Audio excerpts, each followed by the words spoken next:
What's up, everyone? Good morning and welcome to our Water's Edge Sunday morning online worship experience. Once again, thank you so very much for choosing to spend a little bit of time with us today to worship with us. For those of you that continue to invite people to our live and in-person services every single Sunday at 9:30 and 11:15, or for those of you that continue to like and share our online worship experiences with your circle of influence, thank you so very much for doing that. Continue to do that. We have new people showing up and tuning in every single week, getting help with their heart and their life and their faith and their storms and their circumstances and their walk with Christ. Also, for those of you that continue to worship with us online through a very beautiful and holy and sacred way to worship, and that's through giving and generosity. John 3:16, for God so loved the world that He gave. When we love God, when we love God's church, when we love the mission that Jesus has for His local church and our community, then we want to give back. And when you worship with us through giving, maybe by meeting our new $10 challenge, you allow us to help more people, love more people, feed more people, serve more people, shelter more people, minister to more people, baptize more people, and show our city and our community the body of Christ, the love of God, and the grace of Jesus Christ. So thank you so very much for worshiping with us today through giving and through generosity, also through the Word, and also as we praise Him. Today we finally finish up with our current series entitled Puppets, and this series has been about this, trying to answer this question, and this is what it is. And once again, notice this today: what's really pulling the strings of my heart? Is it my faith or is it my distractions? What's consuming my life? What's controlling my life? What is consuming my life to the point where I become its puppet? Is it my faith? Am I a puppet? Am I consumed by my faith and my walk with Christ and loving Jesus and serving other people? Or am I a puppet? Am I consumed with my distractions? Now, you and I work really hard to only show people what we want them to see. And so the purpose of this series was to get us to this place in our life, in our heart, and in our faith that says this about our life. And notice this today. If you're still with me, say I'm still with you. This is the real me. The me that's not been altered or filtered or covered up or enhanced to make me look different than who I really am, just so I can seek the approval of other people. In the New Testament letter to the Romans, the missionary Paul says this about living an unfiltered life. He says this about living a life that seeks to please God, not to seek the attention or the approval of other people, but living a life that seeks to love people and serve people. And the way we serve God is by serving people and loving people and living a life that honors and worships Jesus. But notice what the missionary says about living a transparent life and an unfiltered life, a life that says this is the real me, the me that hasn't covered up anything. What you see is what you get. I have weaknesses, I have victories, I love God, but I'm still a real person. This is me. Notice what the missionary says about this in Romans chapter 12. Because of the privilege and authority God has given me, I give each of you this warning. Don't think that you're better than you really are. He says, I'm giving you a warning. Don't think that you're better than you really are. Be honest in your evaluation of yourselves. Be honest as you sincerely evaluate your heart, your life, your patterns, your faith, your motives. Be honest with yourself. Don't think that you're better than what you really are. Measuring yourselves by the faith God has given us. Just as our bodies have many parts and each part has a special function, so it is with Christ's body or the church. We are many parts of one body and we all belong to each other.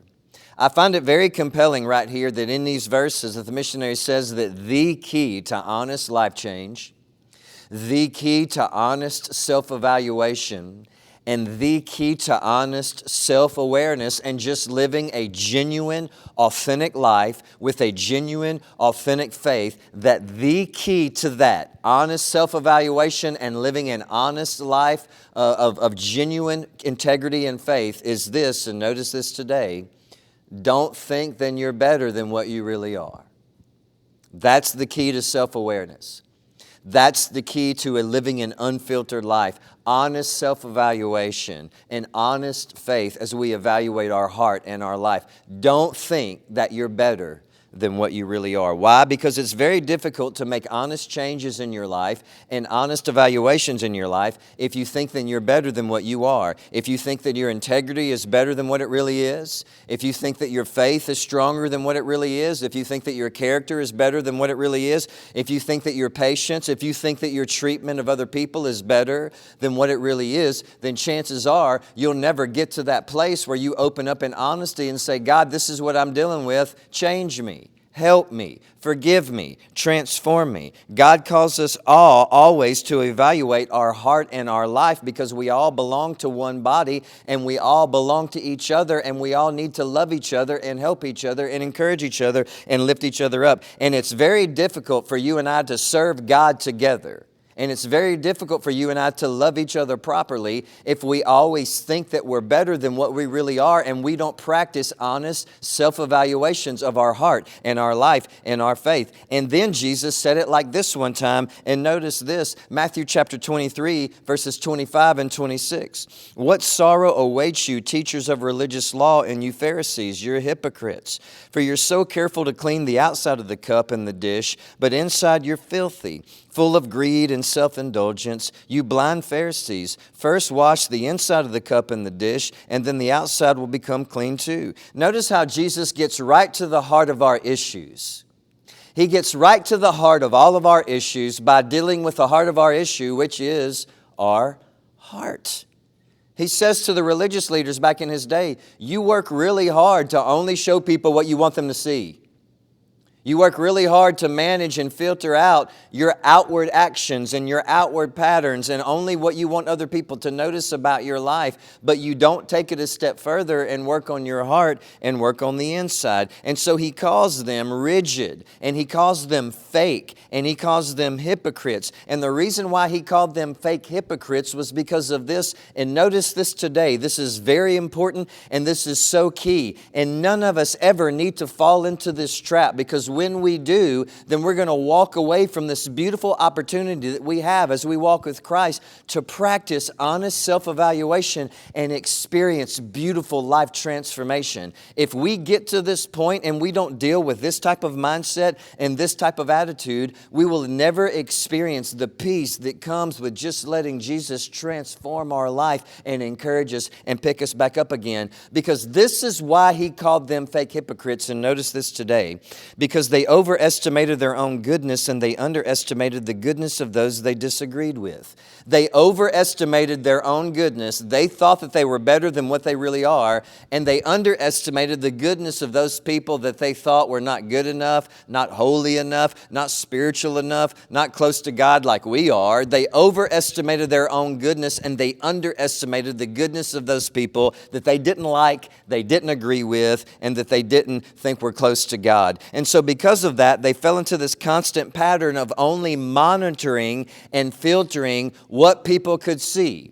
Only monitoring and filtering their outside actions and their outside life. They got really good at only showing people an outward version of their self, but they never took it a step further and dealt with the real issue on the inside, and that was their heart. Jesus said it's kind of like this. You clean the outside of the dish, but on the inside it's still full of dirt. It's still full of just old junk. You didn't clean the inside. You cleaned the outside of the dish because that's all people can see.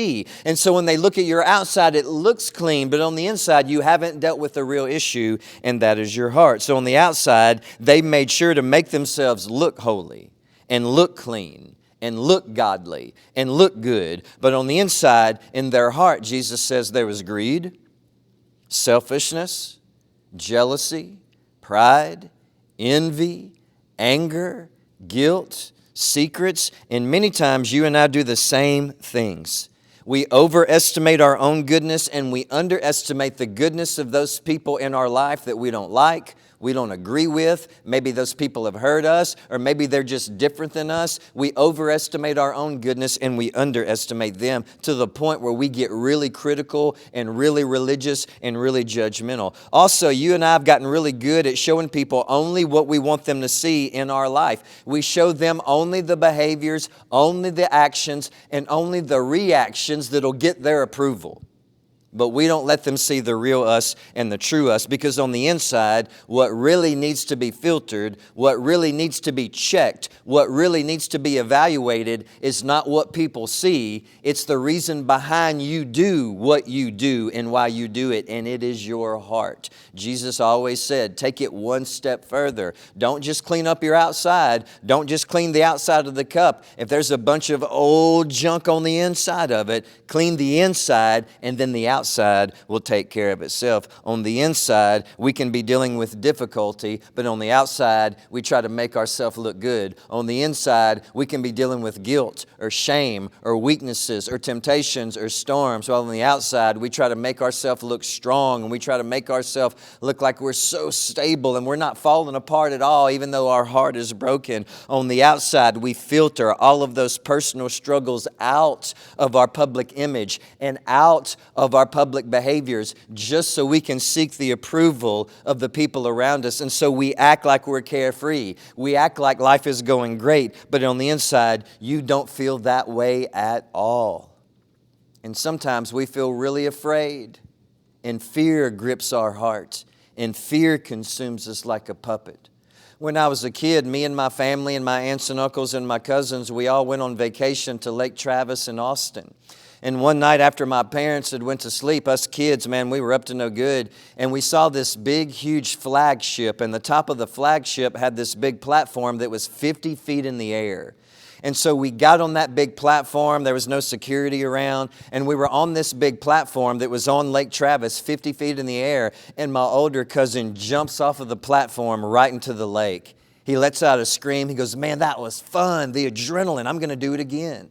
So then my other cousin gets right up to the ledge and he jumps off 50 feet in the air all the way into the lake. He goes, man, this is awesome. So then my other cousin does it. Her friend does it. Some of our other friends that were with us, they would get up to the ledge and they would jump off. And then it came my turn, and I would get up to the edge of that platform 50 feet in the air, and I would look down at that lake. It was about midnight, pitch black, and I would get ready to jump, and I would just get frozen, and I would back away, and I would tell the next person, you go. I'm still trying to warm up. And so they would all go again, and here comes my turn. And I would get right up to the ledge, and I would look over, and I would just freeze in fear, and I would say, I need to warm up, you go. And so they would do it again, and they kept jumping over and over again, having so much fun. And I never could jump. And after it was all over, my cousin Chad said, Tony, why didn't you jump? That was so much fun. And this is what I said.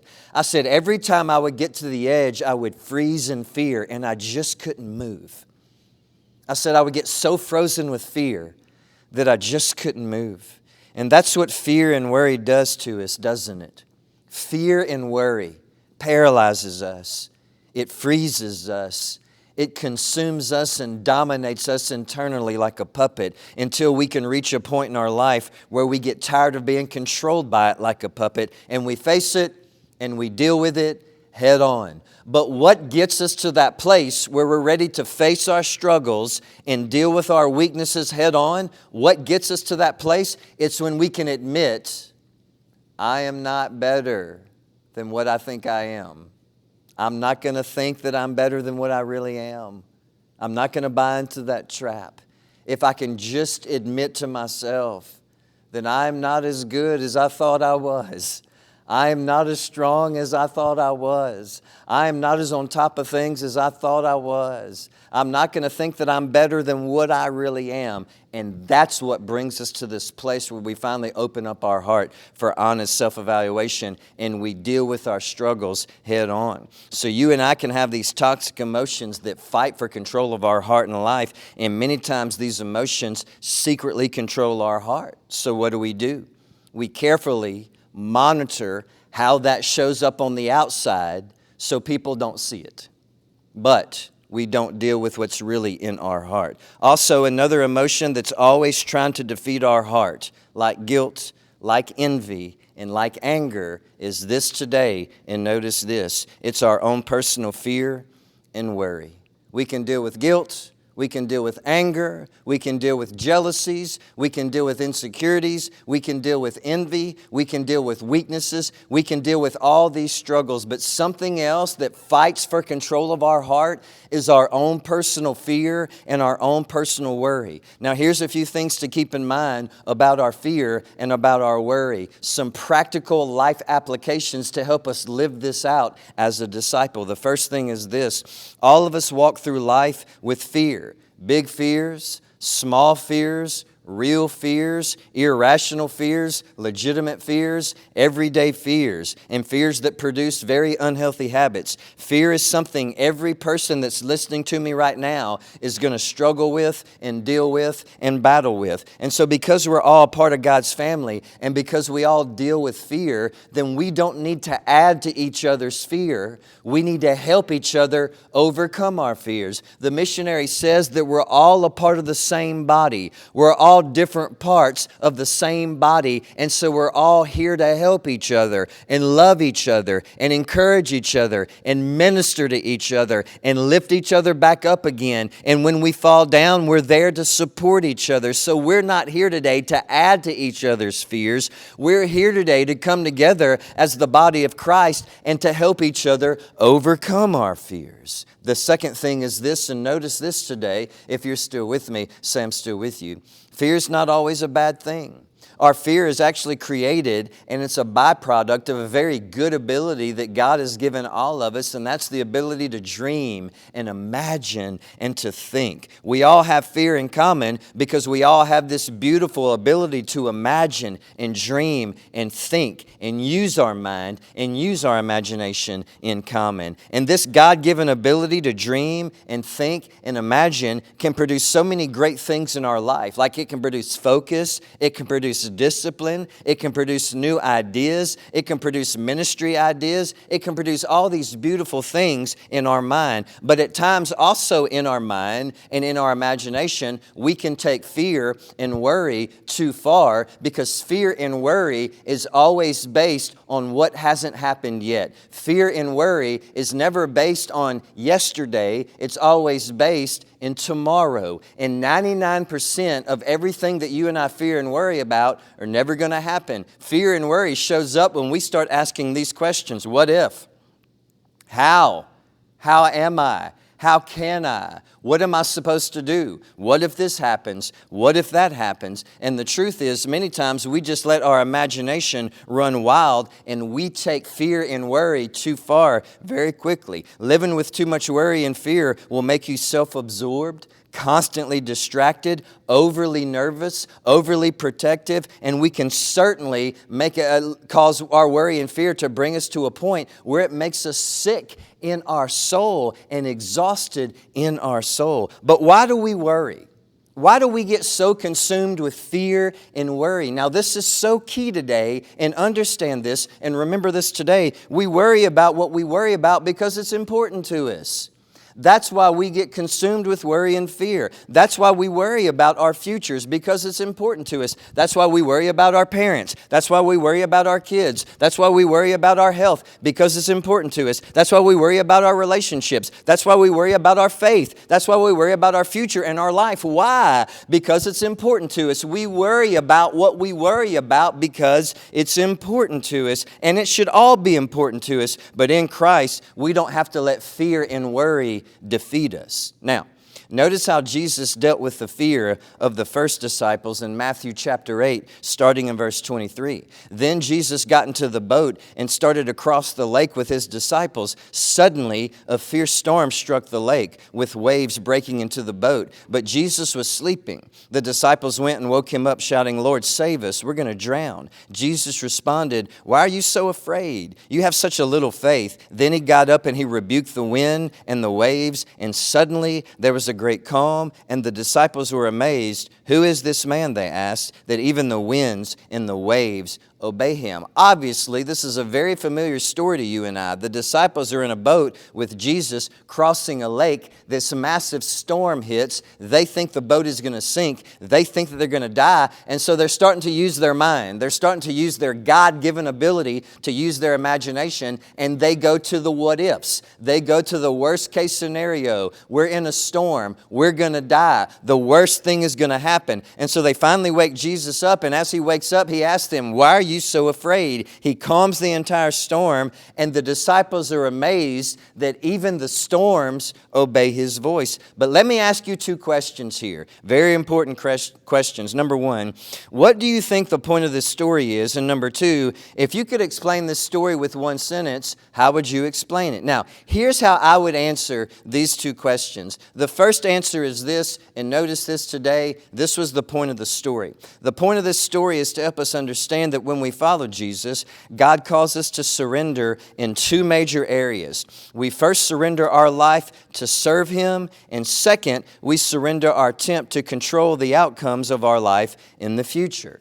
So the first area of our life that we surrender to Christ is to serve him by serving people. The second area is we surrender the outcomes of our future because we can't control it anyway. In today's terms, Jesus would have said it like this: "Hey, I'm already in the boat with you. Why are you still freaking out about all of this? You have no control over this. Learn to trust me, because even when you have a reason to fear, I can overcome your fears." The second answer is this. If I could describe this story with one sentence, I would say it this way, and notice this today. When we follow Jesus, we don't have to fear, even when there's something to be afraid of. In Matthew chapter 10, Jesus says that we don't need to fear what can hurt our outside body, because what we fear can't touch our soul. Understand what he said. None of these things that we fear, maybe they can touch our outside body, but they cannot touch our soul. At the end of the day, all of these real fears that we have and all of these real worries that we have because we worry about what we worry about because it's important to us, and also all of our irrational fears that we have that paralyze us, none of these fears can actually touch our soul. When following Jesus is the core of who you are, when following Jesus is the heart of who you are, when following Jesus is the mission of your life and the soul of your life, then even when your life is full of fear, you can rise above it because there's strength in your soul now because of Jesus. You can rise above it because there's determination in your soul now because of Jesus. You can rise above it because there's resilience in your soul now and discipleship in your soul now because of Jesus. And even those storms, all those storms that cause us so much fear in this life, these storms that cause so much pain and heartache in our outward life, when we follow Jesus, he has ultimate authority even over those storms too. So I think Jesus would say that even when you feel like you have a reason to fear, I'm still with you and I can help you overcome your fears.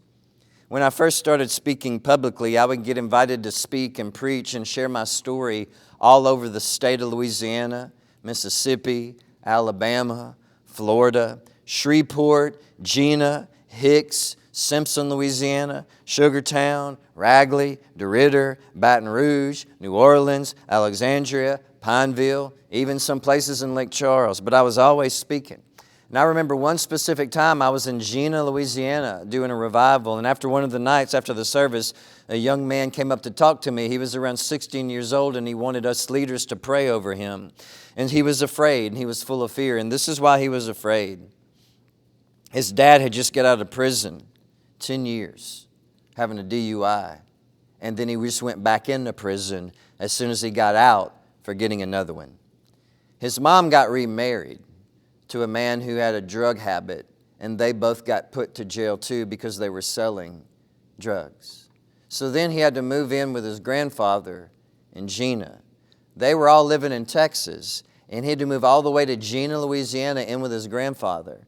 And about a month after he moved in, because he had no one else to live with, his grandfather found out that he has congestive heart failure, and he was passing away.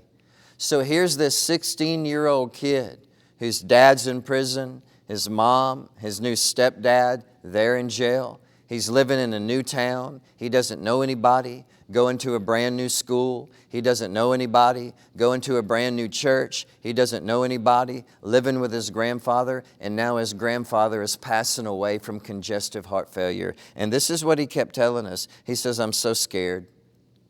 That's all he kept saying. He said, I'm so scared. I'm so afraid. I'm scared about my life. I'm scared about my future. I'm worried about my grandfather. I'm worrying about everything. And why do we worry? We worry about what we worry about because it's important to us. He said, I'm so scared.